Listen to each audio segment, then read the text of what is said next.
আমাকে আমার সুযোগ নেই। এখন অনেক একা হয়ে গেছি, কেমন জানি লাগতেছে। আমি এখন অনেক একা হয়ে গেছি, আমার কোনো কিছুই ভালো লাগছে না, কেমন জানি লাগতেছে সবকিছু। এখন চার দেয়ালটা মনে হইতেছে কি আর বাসা না, আমার বাসা থাকতে ইচ্ছা করতেছে না। আমার পুরো বাসাটা এখন আর বাসা মনে হয় না, পুরো বাসাটা মনে হয় একটা কারাগার। আমার মাও মানসিকভাবে অনেক ভেঙে পড়েছেন। আমি আমাদের বাসার মধ্যে একটা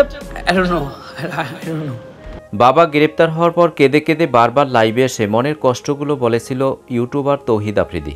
লাইভে কথাগুলো বলতে বলতে দেশবাসীর কাছে দোয়া চেয়েছেন তৌহিদ আফ্রিদি। আর সবাই দোয়া করবেন। মাই টিভির চেয়ারম্যান তৌহিদ আফ্রিদির বাবা নাসির উদ্দিনকে রাজধানীর গুলশান থেকে গ্রেপ্তার করেছে ঢাকা মহানগর গোয়েন্দা পুলিশ ডিবি।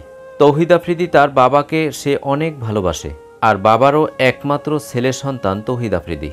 আফ্রিদি ছোটবেলা থেকে বাবাকে নিয়ে অনেক গর্বিত। তোমার সন্তান হয়ে আমি অনেক প্রাউড ফিল করছি। তবে নাসির উদ্দিনকে আটকের পর আফ্রিদি সহ পুরো পরিবার বেশ হতাশায় ভুগছে।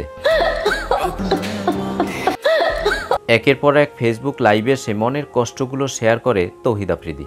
দর্শক, কেমন লাগলো আজকের আপডেট পেয়ে অবশ্যই কমেন্ট করে জানিয়ে দিন। আর ভিডিওটি ভালো লাগলে আমাদের চ্যানেলটি সাবস্ক্রাইব করে আমাদের পাশে থাকুন। ধন্যবাদ।